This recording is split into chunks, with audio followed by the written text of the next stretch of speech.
Boa noite. Há umas poucas semanas atrás, eu conversava com um amigo meu e o assunto acabou sendo a mudança de conceitos, a mudança de pensamento que nós vamos desenvolvendo ao longo do tempo. Conforme a humanidade, vai avançando, vai aprendendo um pouco mais, nós começamos a olhar aquilo que é importante na vida das pessoas de formas variadas. Nesta nossa conversa surgiu a ideia, conversamos bastante a respeito dos problemas religiosos, e acabamos chegando, sem dúvida nenhuma, a discutir um pouquinho sobre a Bíblia, que é o livro assim, mais fundamental da religião do mundo ocidental, onde nós nos instalamos. E durante bastante tempo na nossa conversa, a gente lembrou como é que a Bíblia foi escrita e o que ela pretendia. Hoje se sabe, todos os estudiosos do assunto sabem que a Bíblia, a Bíblia dos judeus, e depois adotada pelas religiões cristãs todas, pelas igrejas cristãs, foi um livro escrito ao longo de vários séculos, de milênios inteiros, então ele não tem um autor único, várias pessoas, cada um escreveu uma parte, e mesmo as partes mais antigas, elas também foram se modificando ao longo do tempo. Mas este ponto que nós conversávamos naquele dia está situado bem na parte inicial, da Bíblia judaica, do Velho Testamento, onde conta, daquela forma bem alegórica, que Deus criou o universo, nosso próprio mundo, em 6 dias de trabalho, descansando no 7º dia. Depois conta aquela história muito interessante, muito romântica até, de Adão e Eva no paraíso, e depois da expulsão deles no paraíso. E a imagem daquele Deus retratado na Bíblia, diz que Adão e Eva foram expulsos do paraíso por terem desobedecido uma determinação, foram tentar conhecer mais do que lhe era direito, conhecimento da árvore da ciência, mas eles são expulsos do paraíso e a frase diz assim,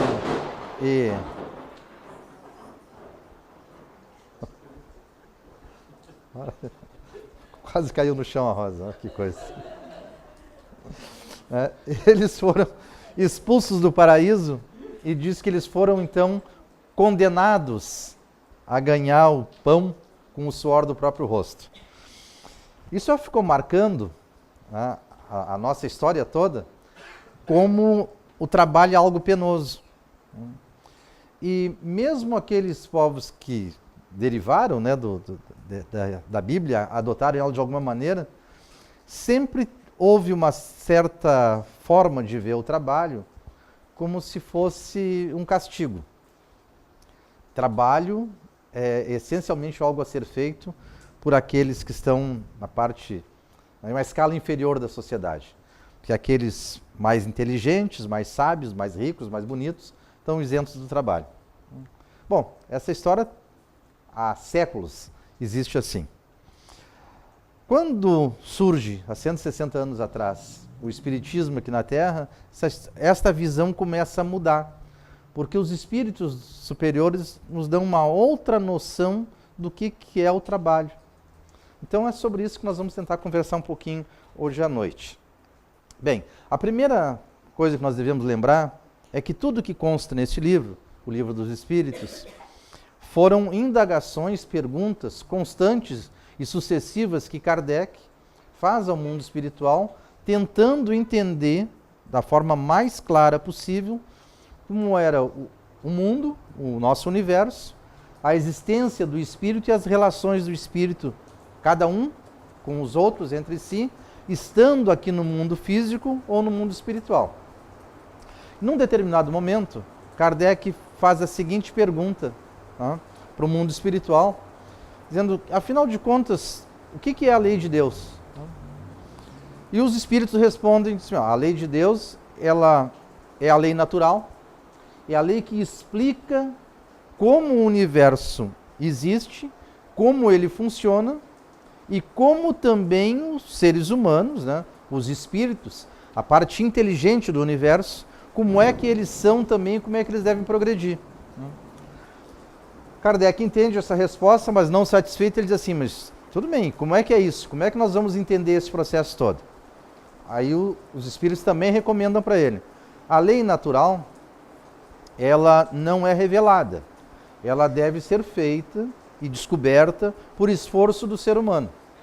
Para isso que servem os cientistas, né? Aqueles que se dedicam a investigar por que, que o mundo funciona do jeito que funciona. Por que, que nós temos chuva agora, por que, que tem esse barulho do trovão.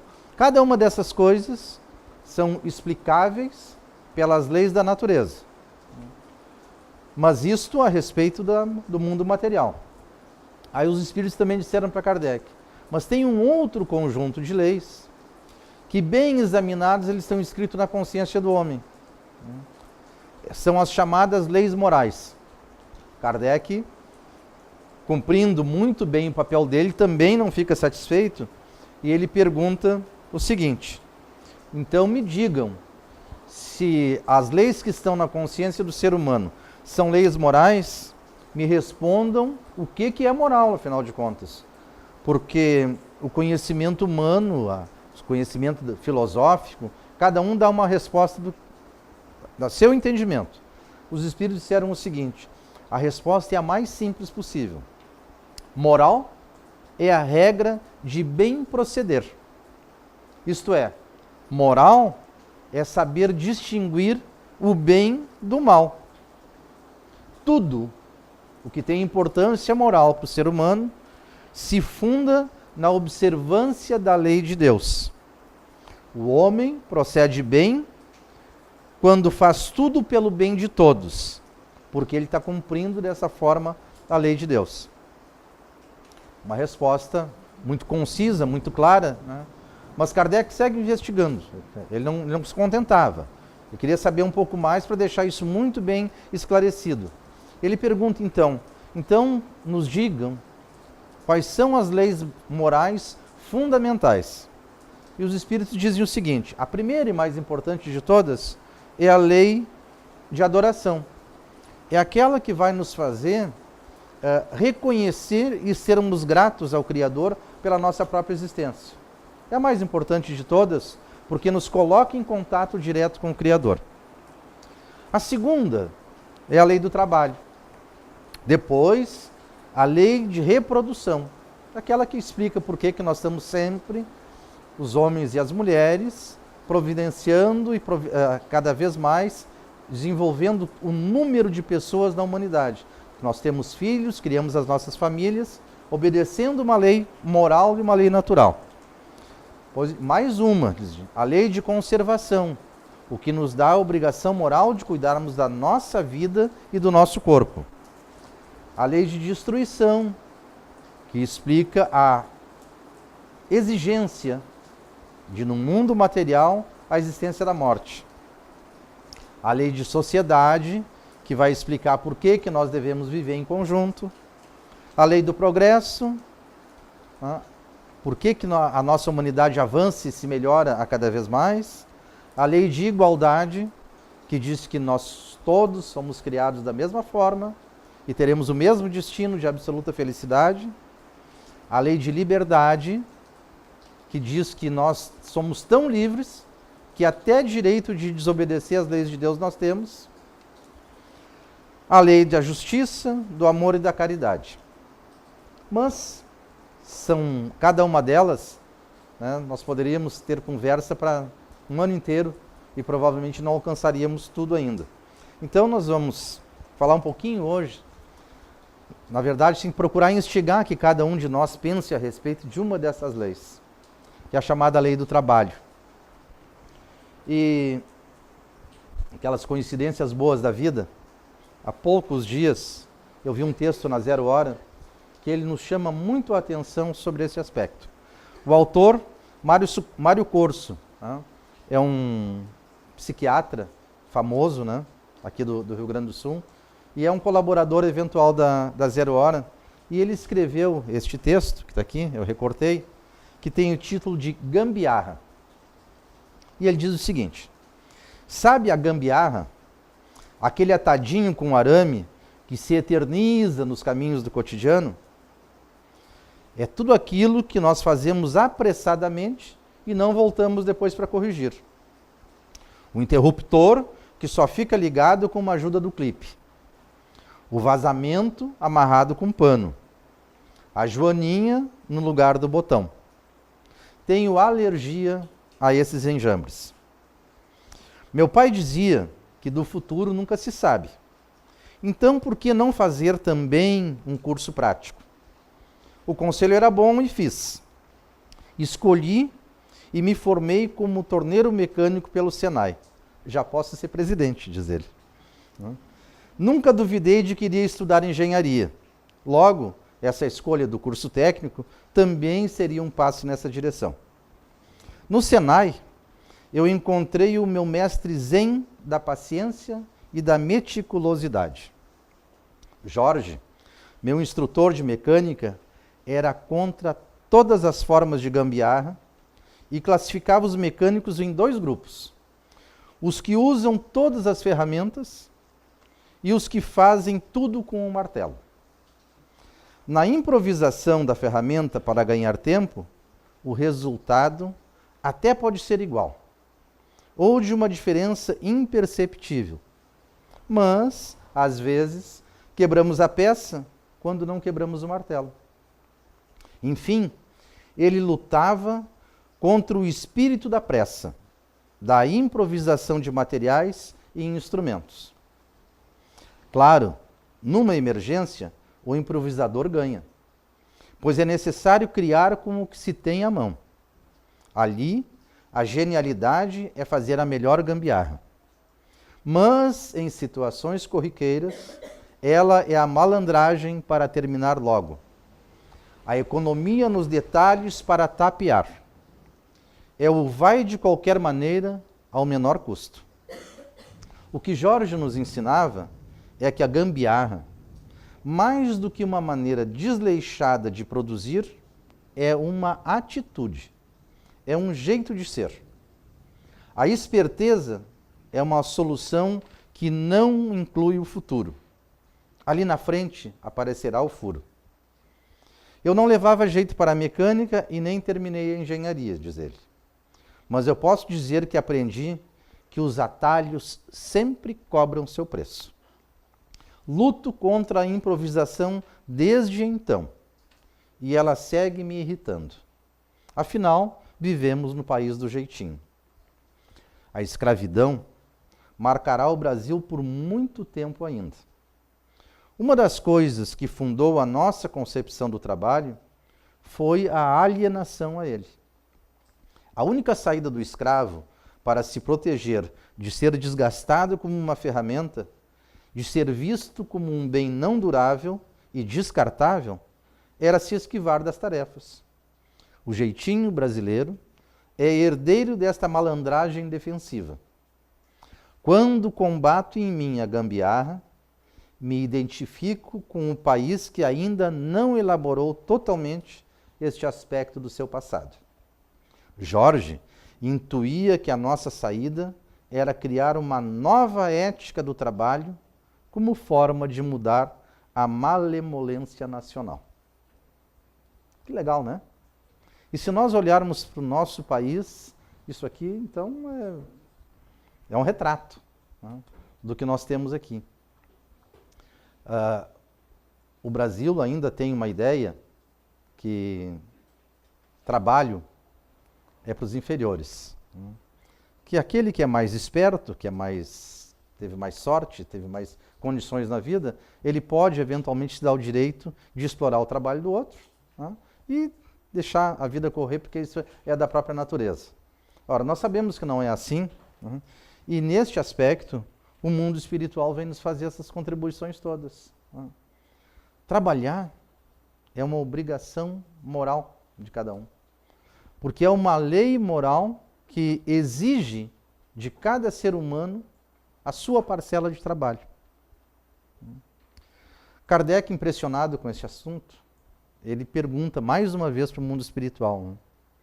Afinal de contas, nem todas as pessoas podem trabalhar, nem todas têm chances de trabalhar, nem todas querem trabalhar. O que é o trabalho, afinal de contas, né? Explica para nós. E eles, de novo, com uma economia muito grande de palavras, mas eles, aqueles espíritos já superiores que conseguiram entender a lei de Deus, responderam que trabalho é toda a ocupação útil. Opa, resolveu o problema, né? É toda a ocupação útil. Trabalho não significa emprego. Trabalho não significa fazer força. Trabalho não significa desenvolver um aspecto intelectual da vida. Trabalho, para ser trabalho, para ter qualidade moral, para contribuir para a elevação da humanidade, para fazer parte dos desígnios do Criador, para fazer com que nós sejamos de fato participantes do mundo, trabalho é uma ocupação útil. E aí nós temos um mundo imenso para escolher toda a ocupação útil.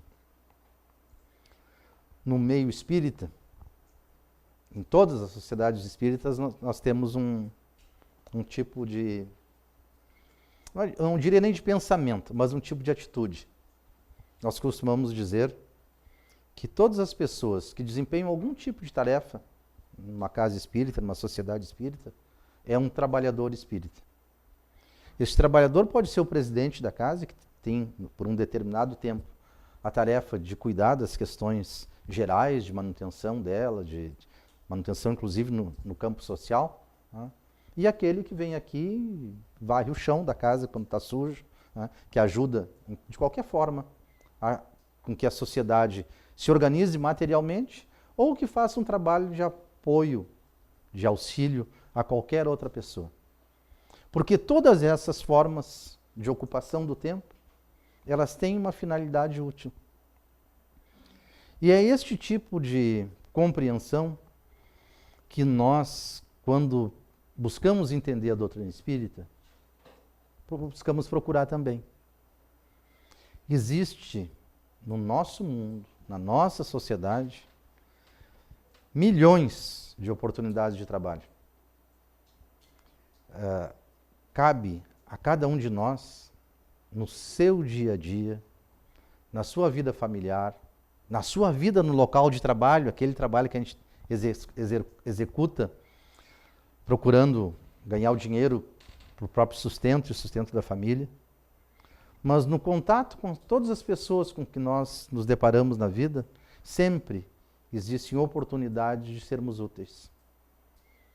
E este sentido de utilidade naquilo que está fazendo é, além de uma obrigação moral, uma condição para que nós avancemos na nossa formulação como seres humanos, como espíritos que estão avançando no caminho do bem. Eles dizem mais ainda, quando comentam as leis morais com Kardec, especialmente essa lei do trabalho.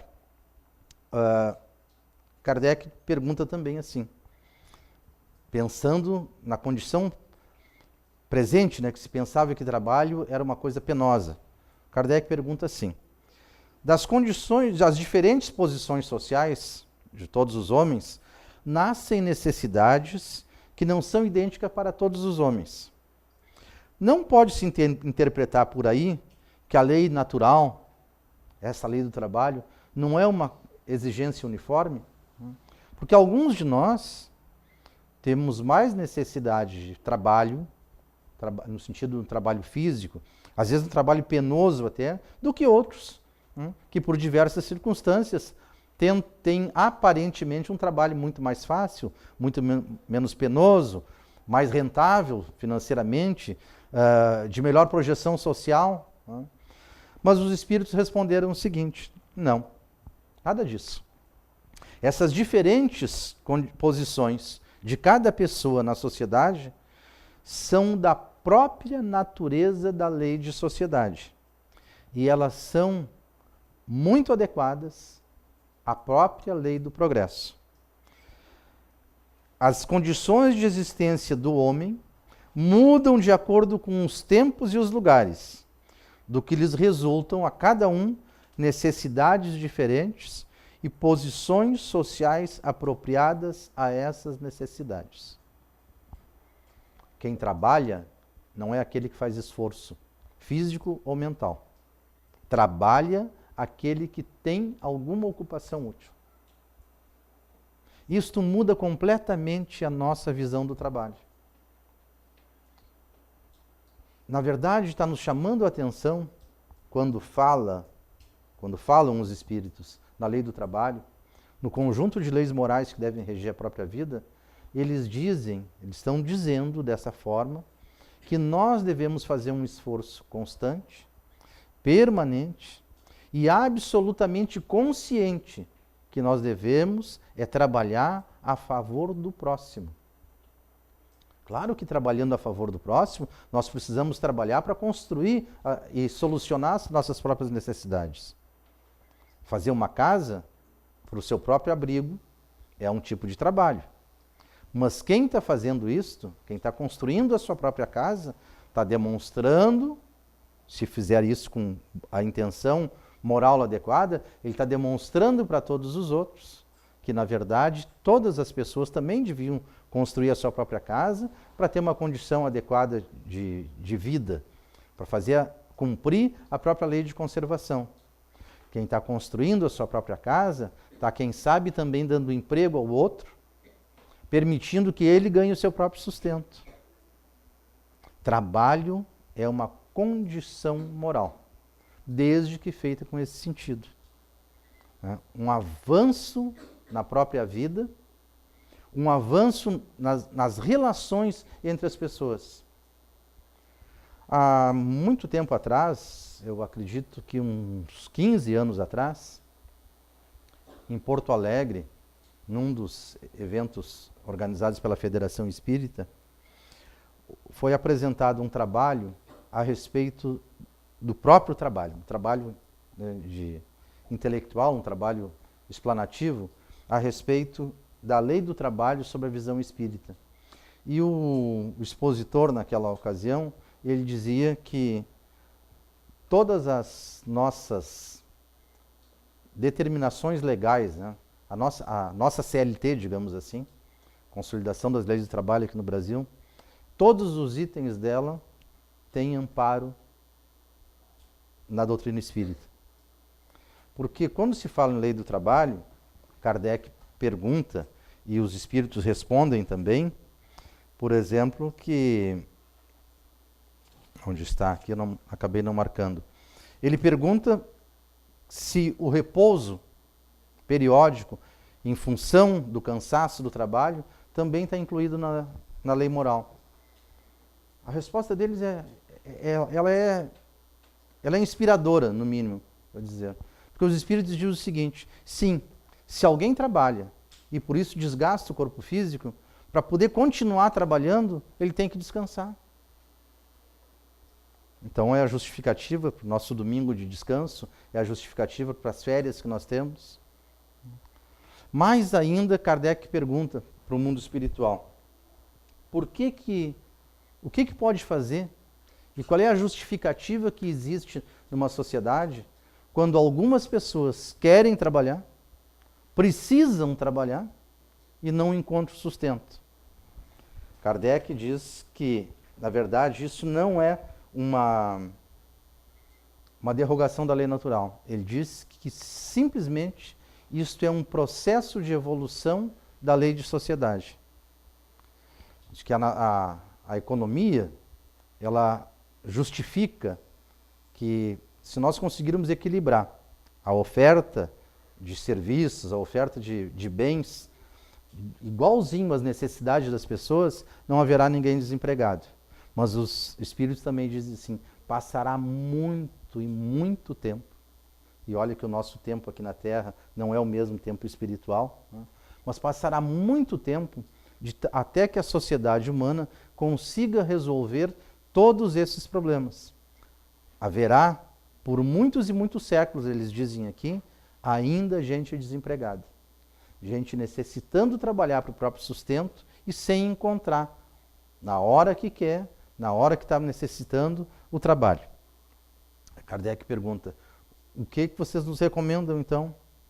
Os espíritos, no mesmo momento, dizem, de novo, é muito simples, observem a lei de Deus. Aquele que tem obrigação moral de auxiliar aquele que não tem e que está naquele momento necessitando. Sem julgamento nenhum. Porque essas vicissitudes de eventualmente a pessoa ter uma necessidade e não conseguir solucionar ela pelas suas próprias forças, pode ser muito facilmente uma simples provação que a própria pessoa pediu ou que necessita. Mas o papel de cada um ao longo da própria vida é dividir com o próximo aquilo que ele pode fazer de útil. Na verdade, desde o início eles estão dizendo isso. É papel de cada um de nós cumprir a lei de Deus. E as mais importantes de todas. As leis naturais, elas se cumprem por própria natureza delas. Tá? Elas são leis materiais e elas nos impõem a sua própria existência. Chove porque tem que chover, porque é uma lei natural, nós não conseguimos interferir nisso. Tá?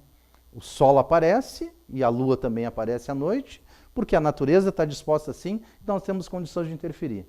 Agora, nas leis morais, nós podemos interferir em cada uma delas porque é a nossa liberdade. Nós todos temos a liberdade de não trabalhar, por exemplo. Mas como são leis morais que existem para o nosso próprio aperfeiçoamento e para garantir a necessidade futura, nós devemos começar a olhar isso com um outro olhar, entendendo que o trabalho não é uma atividade penosa. O trabalho é algo que nos eleva, que nos aproxima do Criador. Cada trabalhador neste mundo, não importa que tipo de trabalho faz, desde que útil, obviamente. Cada trabalhador neste mundo, na verdade, é um associado, digamos assim. É um colaborador, é um contribuinte com o próprio Criador. Nós estamos criando o mundo. Nós estamos ajudando a humanidade a progredir. O trabalho só não pode ser feito, que nem diz o Mário Corso, como gambiarra. Ele tem que ser feito com a decisão de fazer de tal sorte que seja definitivo, que ele seja iniciado usando a ferramenta correta, que é a nossa própria organização social, mas deve ser feito. E nunca deixado para amanhã, porque se deixarmos o trabalho para amanhã, teremos mais trabalho amanhã, com o mesmo resultado de hoje. A brincadeira é que nós temos um país voltado a gambiarras, né, a malemolência, que nem o termo que ele usa aqui, ela aparenta ser verdadeira numa análise apressada que nós temos da nossa sociedade. Mas isso é uma questão de escolha. Nós, que já estamos avançando nesse processo, que temos a felicidade de ter a doutrina espírita como ferramenta para a interpretação da própria vida, nós, no mínimo, temos que dar o exemplo. E cada um de nós procurar, eu não diria trabalhar mais, mas trabalhar melhor, no sentido do bem. Nos dedicarmos cada vez mais a ocupações úteis para toda a sociedade, para nós mesmos, para a nossa família, para aquele com quem nós convivemos. Não é difícil, quando a gente sabe escolher aquilo que de fato nos interessa. Trabalho é toda a ocupação útil e é uma das mais fundamentais leis morais que regem a própria vida. Pensemos nisso. Obrigado.